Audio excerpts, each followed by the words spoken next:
There is a particular kind of loneliness that arrives not from being unloved, but from being unseen. It is a loneliness of the child who perceives too much, who feels the currents beneath the surface of conversations, who knows instinctively when words and intentions do not align.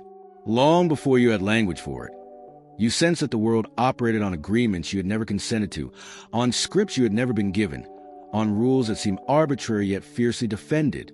You were not rebellious by nature. You were simply awake in a room where most were sleepwalking, and that awakening, innocent and unbidden, set you apart in ways you could not yet understand. This was not chosen the way we choose a meal or a path through the woods.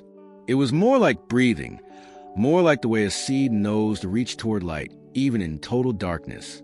The feeling of being different was not pride. It was often confusion, sometimes pain, frequently isolation. You looked around and wondered why certain things troubled you that others accepted without question.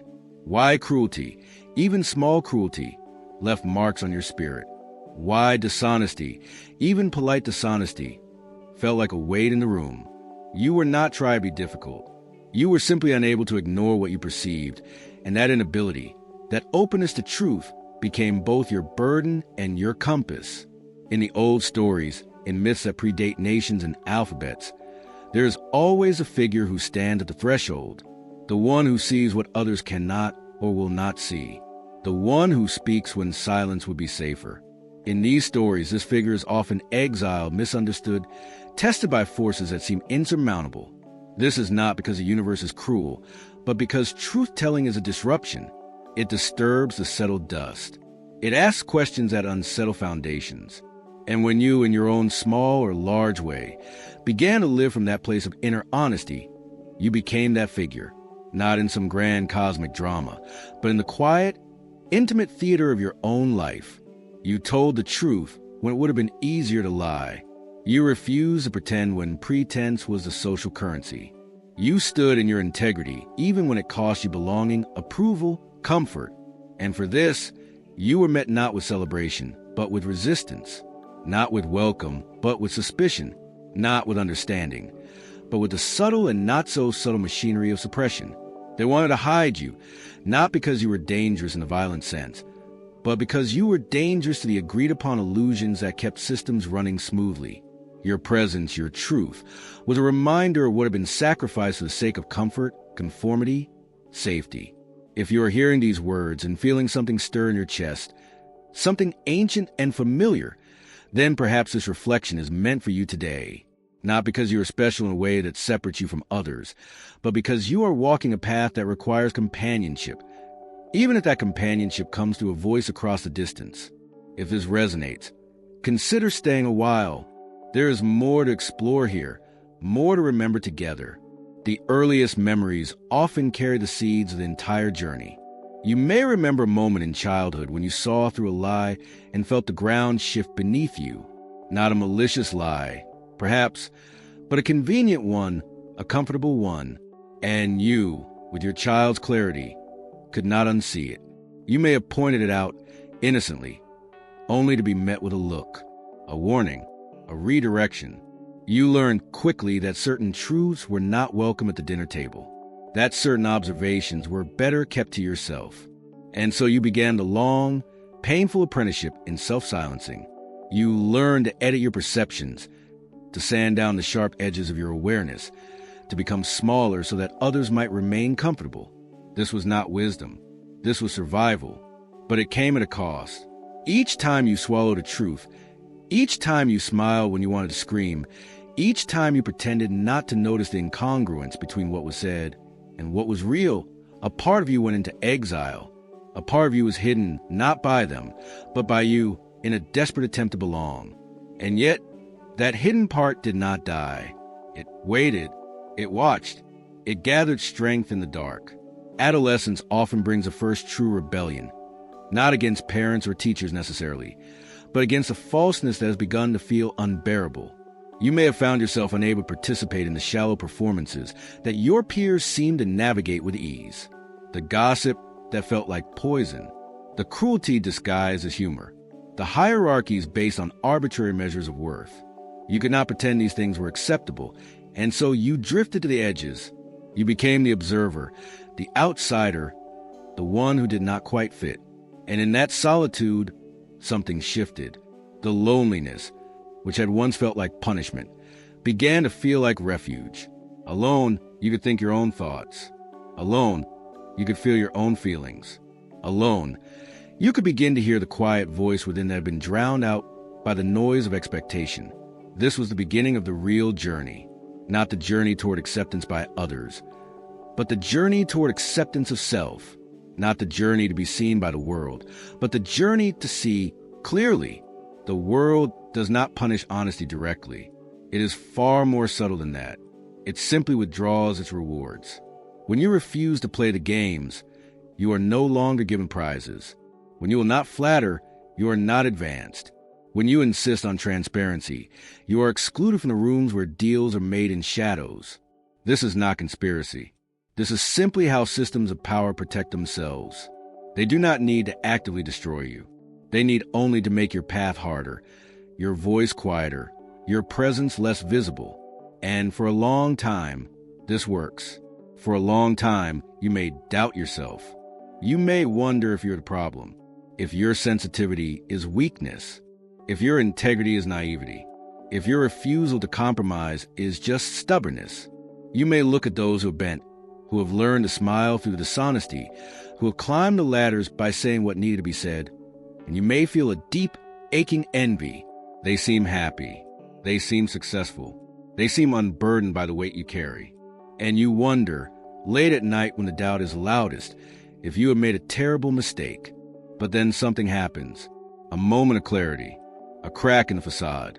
You see one of those seemingly successful people in an unguarded moment, and you glimpse the exhaustion in their eyes, the emptiness, the slow erosion of self that comes from living a life that is not truly yours. And you realize that the price they paid for acceptance was not nothing. It was everything. They traded the core of themselves for comfort, for approval, for the illusion of security. And in that moment, your path, difficult as it is, begins to make sense. You begin to understand that you were not refusing success. You were refusing self-betrayal. You were not being difficult. You were being true. And while that truth came with loneliness, with exclusion, with hardship, it also came with something they could never have: integrity, the unshakable foundation of knowing that you have not abandoned yourself, that you have not sold your soul for a seat at a table you never wanted to sit at in the first place. The trials you face are not arbitrary. In the old myths, the hero is tested not to punish them, but to forge them. The dragon is not merely an obstacle. It is the teacher. The wilderness is not merely isolation. It is initiation. And so it is with you.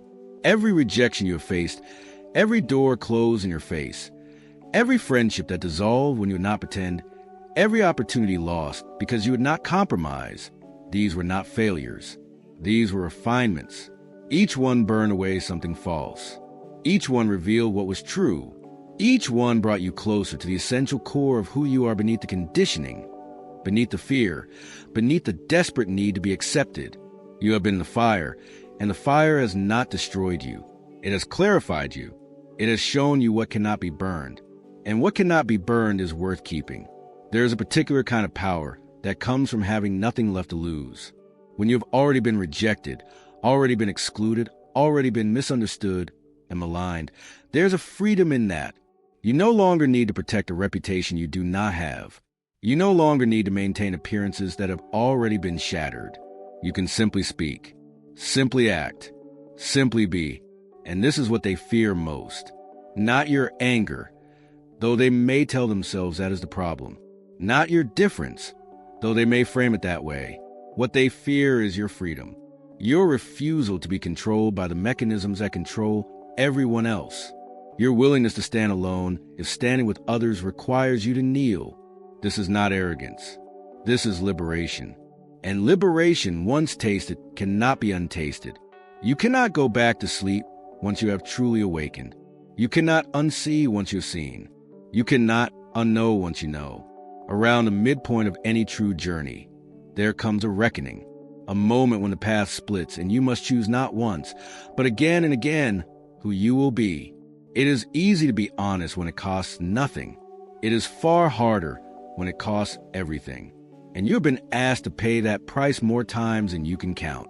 Each time, you have had to decide whether the truth is worth the sacrifice, whether your integrity is worth the isolation, whether your soul is worth more than your safety. And each time, though it has torn you apart, you have chosen truth, not because you are a martyr, not because you enjoy suffering, but because the alternative, the slow death of self-betrayal, is worse than any external consequence. This is the mark of the genuine seeker, not that they never doubt, not that they never falter, but that when the moment comes, when the choice is clear, they choose the harder right over the easier wrong. They choose the narrow path over the wide road. They choose themselves, their true selves, over the false selves that would be rewarded and celebrated and utterly empty. If you have stayed with us this far, I am grateful for your presence. These reflections are not easy to sit with. I know. They ask something of us. They remind us of wounds we may have tried to forget. But in that remembering, there is healing. In that acknowledgement, there is power. If this journey feels like your own, know that you are not walking alone. Others have walked it before you. Others walk it beside you now. And perhaps, if it feels right, you might walk it with us a little longer. There's still more to uncover. The shadow is the part of the story we often wish to skip. It is the part where we confront not just the external forces that sought to hide us, but the internal forces we use to hide ourselves.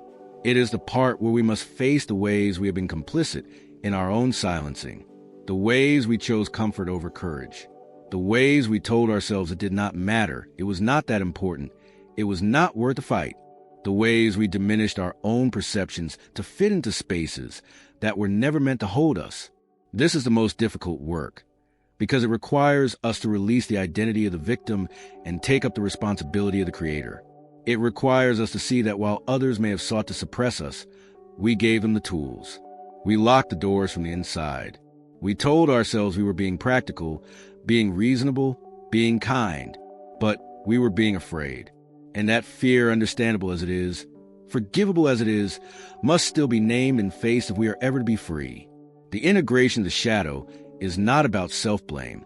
It is about self-honesty. It is about recognizing that you are not powerless, that you have never been powerless. Even when you felt most helpless, you have always had a choice, even when every choice felt impossible. And the moment you see that, the moment you truly see that, everything changes. Because if you have been complicit in your own hiding, then you can also be the agent of your own revelation. If you close the door, you can open it. If you silence yourself, you can speak. If you made yourself small, you can expand. This is not easy. It requires a level of courage that most people will never muster. It requires you to stop waiting for permission, for validation, for the world to suddenly understand you. It requires you to give yourself permission, to validate yourself, to understand yourself, and to step forward not because the path is clear, but because staying still is no longer an option. When you begin to speak after a long silence, the voice is shaky. The words come out wrong. You stumble. You doubt. You wonder if you should have stayed quiet. And the world, accustomed to your silence, will often react with shock, with resistance, with attempt to put you back in the box you have outgrown. They will tell you that you have changed, and they will not mean it as a compliment. They will tell you that you are too much, too intense, too radical, too difficult. They will try to make you feel guilty for growing, for evolving, for refusing to remain the person they needed you to be. And this, too, is a test. Not a test of whether you are right or wrong, but a test of whether you will abandon yourself again to keep the peace. And the answer, if you have come this far, must be no. Not because you do not care about peace, but because you have learned that peace built on suppression is not peace at all. It is a fragile truce maintained by the sacrifice of truth, and you are no longer willing to be that sacrifice. There's a grief that comes with this awakening, a grief for the years lost, for the self that was hidden, for the relationships that could not survive your honesty, for the opportunities that passed because you would not compromise. This grief is real and must be honored, but it is also a doorway. On the other side of grief is clarity. On the other side of mourning is birth. You are not just losing what was false. You are making room for what is true. And that truth, once it takes root, once it begins to grow, is more nourishing than anything you have ever known. It feeds you in ways that approval never could. It sustains you in ways that external validation never did. It becomes the ground you stand on, the air you breathe, the light you see by.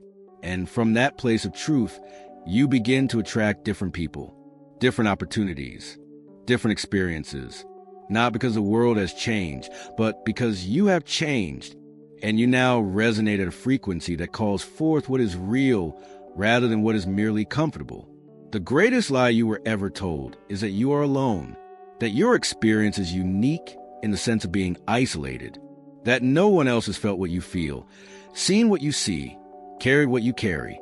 This is how they keep you small, by convincing you that your truth is too strange, too personal, too unusual to be shared. But the ancient myths tell a different story.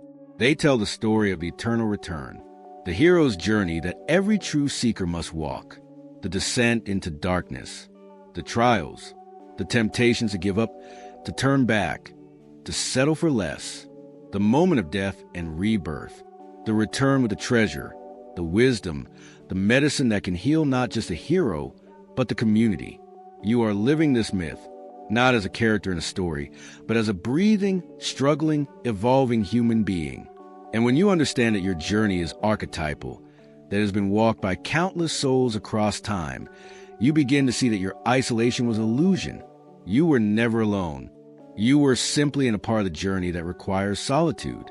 And now, as you emerge, as you integrate, as you begin to share your truth, you'll find others. You will recognize them by the light in their eyes, by the scars they carry with quiet dignity, by the refusal to pretend that they do not see what they see. And in that recognition, there is communion, there is kinship, there is a profound relief of being met in your truth rather than in your mask. They wanted to hide you because your truth was inconvenient, because it disrupted their narratives, because it asked them to look at what they had been avoiding. But they could not destroy what was essential in you. They could only drive it underground. And underground, in the dark, the essential truth grew roots. It strengthened, it prepared. And now, whether they're ready or not, it is emerging, not with violence, not with vengeance, but with the quiet, unstoppable force of something that has earned the right to exist. You do not need to shout. You do not need to prove. You simply need to be, to live from that place of integrated truth, to speak when speaking is called for, to act when action is necessary, to rest when rest is needed. And in that simple, radical act of authentic being, you become a beacon, not because you are special, but because you are real. And in a world drowning in performance, in pretense, in carefully curated falseness, the real is revolutionary. As we move toward the close of this reflection, I want to offer one more gentle invitation. If these words have touched something in you, if they have named what you have felt but could not articulate, if they have reminded you that you are not as alone as you thought, then perhaps there is value in continuing this conversation, in exploring these themes further, in walking this path of awakening together, even if only through shared words across the digital distance. If that calls to you, you are welcome here. Always. The final integration is not a destination. It is a practice. It is a daily choice to honor what is true over what is easy, to speak with clarity even when your voice shakes, to stand in your integrity even when you stand alone, to trust the process of your own becoming even when you cannot see where it leads. You are not the chosen one in the sense of being elevated above others. You are the choosing one, the one who chooses awareness over ignorance, responsibility over blame, growth over stagnation, truth over comfort. And in that choosing, again and again, you become a living example of what is possible when a human being refuses to abandon themselves. You become the medicine you needed when you were younger, the permission you waited for, the validation you sought. You become, in the truest sense, whole. The journey of truth-telling is not about converting others or proving yourself right. It is about living in alignment with your deepest knowing and allowing that alignment to be its own reward. Some will understand. Many will not. Some will celebrate you. Many will continue to resist. And all of that is acceptable because your worth is no longer determined by external response. Your value is intrinsic. Your truth is valid regardless of who acknowledges it. And your path, difficult as it has been, has led you to something most people never find. The unshakable knowledge of who you are when everything false has been burned away. This is not the end. This is the beginning. The beginning of a life lived from the inside out rather than the outside in. A life where your choices are guided by inner wisdom rather than external pressure. A life where you can finally, after all this time, rest in the truth of your own being. You were not hidden because you were weak. You were hidden because you were powerful, and that power, rooted in truth, was a threat to systems built on lies. But no system, no matter how entrenched, can suppress the human spirit forever. Eventually, the truth finds its way to the surface. Eventually, the hidden becomes visible. Eventually, the silence begins to speak. And when they do, when you do, the world shifts. Not all at once, not dramatically, but slowly, steadily, the light spreads. And what was done in darkness can no longer hide. This is not about revenge. This is about restoration.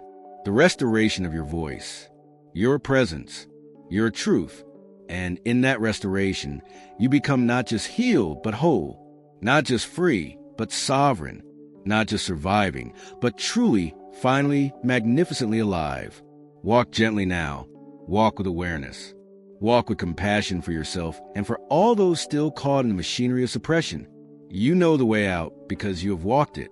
And simply by walking it, by being who you truly are, you light the way for others. Not because you are better, but because you are brave enough to be real.